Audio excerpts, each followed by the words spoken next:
masih menyaksikan program persembahan untuk Bunda, Bunda Cerdas, Keluarga Bahagia, dan masih bersama saya Zahra dan juga narasumber kita yaitu Mbak Rati.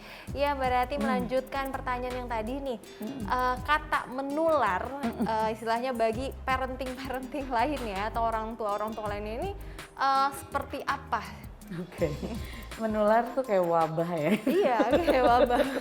Jadi sebenarnya kenapa dikatakan menular atau akan menginspirasi?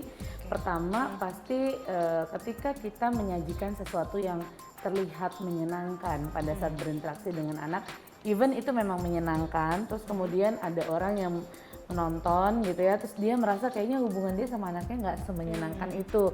Nah itu nanti dia akan menyalahkan gaya parentingnya. Oh jadi saya selama ini jadi ibu yang buruk gitu kan. Oh selama ini ternyata saya itu nggak bisa seoptimal dia. Ih enak banget ya kalau punya anak yang kayak gini, mudah dan lain sebagainya. Itu yang pertama. Itu kalau itu dalam taraf memotivasi memperbaiki parenting ya. Nah menular yang selanjutnya adalah akhirnya membandingkan. Ih kok anak saya nggak selancar dia sih ngomongnya. Ih kok anak saya tuh umur segini belum jalan sih, padahal itu semua ada ilmunya. Nggak perlu dibandingkan, yang penting kita paham ilmunya. Saya yakin kalau ada orang tua yang masih membandingkan berarti dia belum berilmu. Jadi dia harus memperkaya dulu dirinya sebagai orang tua dengan ilmu pengasuhan, ilmu tumbuh kembang, baru dia paham bahwa nggak perlu dibandingkan. Ya gitu, contohnya kayak jalan aja yang paling sering ya. Kok belum bisa jalan ya? Padahal umurnya udah setahun juga. Jalan itu sampai 18 bulan. Jadi kalau sampai 18 bulan, misalnya masih 15 bulan dia belum bisa jalan, it's fine. Itu masih normal. Tapi kalau udah 18 bulan dia belum bisa jalan, baru itu terlambat. Sama halnya juga seperti berbicara ya? Betul. Berbicara itu ketika anak belum bisa berbicara sama sekali sampai usia 2 tahun, baru dikatakan terlambat. Tapi kalau misalnya berbicara itu maksudnya menyebutkan 1-2 kata ya, 2 tahun. Itu bukan sampai 2 langsung, tahun, bukan langsung semuanya? Iya gitu, walaupun ada beberapa anak yang 2 tahun tuh udah lancar, tergantung stimulasi. Tapi ketika usia 3 tahun dia belum bisa bercerita, dia belum bisa membuat kalimat, nah itu udah warning tuh, red flag tuh. Udah bendera merah, ini bahaya nih, bahaya. Gitu. Nah itu baru harus di treatment, ya di terapi. Jadi ketika menularnya itu dalam bentuk yang negatif kan bahaya nih, menimbulkan kepanikan. Atau menular biasanya kalau kaitannya dengan outfit. Ih bajunya lucu ya, menular langsung beli. Ya memang tujuannya marketing begitu ya. Iya. Ingin memberikan insight bahwa ini baju ini lucu dan akhirnya dagangannya laris gitu kan. Nah tapi kan agak bahaya kalau ternyata akhirnya Yang menimbulkan efek negatif. Iya, menyamaratakan, oh itu cocok buat anaknya si X, berarti cocok juga nih buat anak saya, belum tentu. Belum tentu. Produk perawatan bayi misalnya gitu kan. Mungkin diapers atau misalnya bedak bayi dan lain sebagainya, itu kan memang dicocok-cocokin sama kondisi anak. Nah, proses menularnya itu seperti itu. Nah dari hal yang tadi membandingkan, tapi kira-kira ada indikasi nggak sih misalnya si para orang tua ini mungkin yang memang mereka juga satu circle, jadinya akhirnya kompetitif gitu di dalam sosial media? Iya, kompetitif terselubung ya, gitu. Saling support judulnya, tapi sebenarnya akhirnya kompetitif. Ingin selalu memunculkan yang terbaik dari sisi anak. Akhirnya jatuhnya jadi memaksakan apa yang ingin diposting gitu. Iya, karena kan sebenarnya parenting juga beda-beda ya. Mungkin menurut keluarga yang ini anaknya harus begini. Gitu. Dari sisi misalnya si B harus kayak gini. Oke.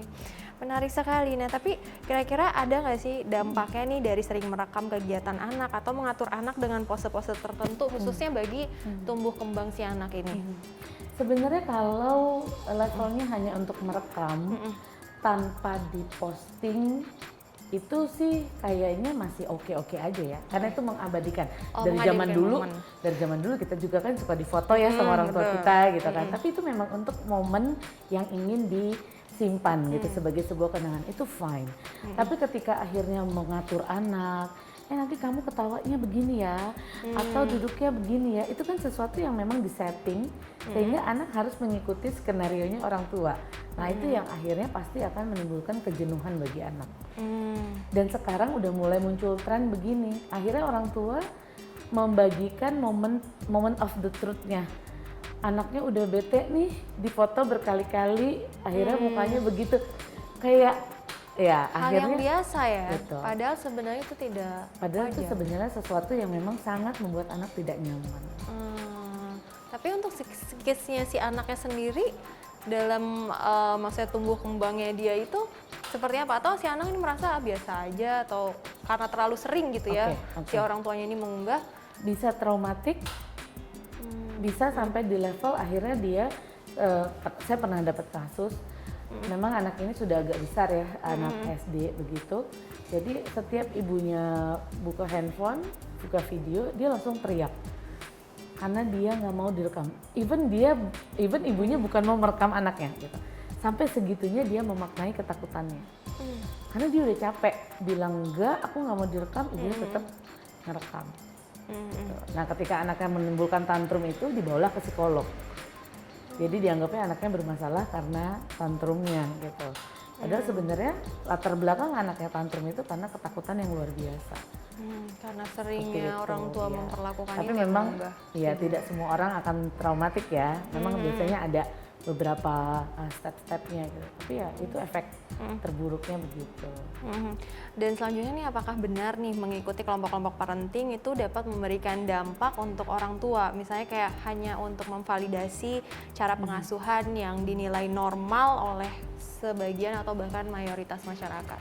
Oke, mengikuti kelompok parenting atau ikut komunitas fine, nggak apa-apa. Itu bisa menjadi support group atau bisa menjadi kelompok pendukung. Di luar negeri juga banyak ya. Tapi memang harus ada guru yang mengetahui benarnya. Jadi jangan cuma support group terus kemudian saling curhat terus kemudian membenarkan apa yang salah. Nah itu yang kacau. Jadi kalau nggak ada gurunya, nah itu yang perlu dicari. Makanya kadang-kadang kan komunitas-komunitas orang tua atau bird club seperti itu, mereka suka undang expert untuk memberikan pemahaman tentang ini dan itu. Nah itu masih oke karena menambah ilmu yang benar gitu. Tapi kalau mereka hanya belajar sendiri dengan apa yang mereka lakukan dan dianggap benar, nah itu yang agak mengkhawatirkan ya jadinya. Gitu. Karena kan yang bisa jadi itu satu circle parent ya udah kumpul aja satu grup, Betul, bawa membenarkan. anaknya foto, oke. Nah tapi apakah hal-hal tersebut khususnya kalau mengunggah foto atau video ini sama dengan melanggar hak privasi dari si anak? Oke, iya ketika anak kita tidak memberikan izin. Pertanyaannya adalah, emang anak Ada yang memberikan izin? Karena kan kalau kita nggak tanya, ya dia nggak akan tahu. Tapi kita harus tanya ke anak kita. Makanya kita boleh tuh melakukan itu setelah anak tuh benar-benar paham tentang pemberian izin tadi. Oke. Gitu. Nah, tapi menurut pengalaman Mbak Rati sendiri nih, apakah kebanyakan orang tua di Indonesia ini sudah memahami hak privasi anak? Tadi kan bilang misalnya yang penting diizinkan. Mungkin banyak yang cuman ayo kita foto atau video cuman itu. Iya, sayangnya tuh menganggap bahwa anak itu milik saya. Gitu. Banyak loh orang tua yang akhirnya beranggapan, loh ini kan anak saya, milik saya yang paling tahu. Padahal anak itu milik dirinya sendiri. Anak itu tetap satu hal yang utuh yang dia memiliki dirinya sendiri. Nah itu yang perlu dipelajari oleh orang tua ya. Even it's small things, misalnya kayak, enggak kok aku cuma sedikit doang foto kamu, cuma satu, nanti dipostingnya cuma satu, itu tetap anaknya harus tahu. Nah soal privasi ini sendiri sebenarnya banyak orang tua yang memang belum memahami. Di satu sisi ada orang tua yang justru udah deh posting aja, orang cuma begini doang gitu, begini doang. Padahal sebenarnya kita mengajarkan privasi salah satunya dari menghargai anak. Karena anak itu milik dirinya sendiri, bukan milik orang tuanya. Orang tua adalah fasilitator untuk membersamai anak gitu. Oke, nah tapi ketika misalnya orang tua mengunggah gambar si buah hati ini, kira-kira itu secara etika ini kan melanggar hak privasi dari si anak ya, tapi kan berarti yang paling penting itu adalah komunikasi Betul. antara orang tua dan juga anak, dan ini kan yang belum dipahami sama orang tua. Nah itu apa yang supaya misalnya diperjelas gitu untuk parenting dengan fenomena yang seperti ini? Mungkin kalau tadi misalnya di awal kita sebut sharing parenting Sharing ya parenting. gitu, parenting. Nah, selama itu memberikan informasi, misalnya informasi kegiatan gitu ya. Oh, bahwa kegiatan olahraga tertentu ini cukup baik dan itu bisa menjadi inspirasi buat banyak para orang tua yang akhirnya anaknya juga bisa diberikan itu, nggak apa-apa. Jadi nggak fokus kepada video atau foto anaknya gitu. Nah, tapi ketika itu hanya untuk membagikan momennya, nah itu yang kita perlu memilih juga. Jangan sampai kita hanya fokus ke momennya saja. Misalnya kontennya nggak terlalu diperhatiin nih, antara anaknya bajunya bener atau enggak, pakai baju atau enggak. Karena saya pernah waktu itu lihat ada anak yang diposting dengan luluran. Nah, luluran itu kan Tidak memakai baju, benar. walaupun itu anak bayi, tapi kan itu tetap memberikan efek gitu, seperti itu. Aduh, seru banget nih. Pokoknya bunda-bunda jangan kemana-mana ya untuk mengetahui yang lebih lanjut mengenai parenting. Jadi tidak hanya share aja, tapi kita juga harus mengetahui apa itu parenting, apalagi sekarang zamannya sosial media ya.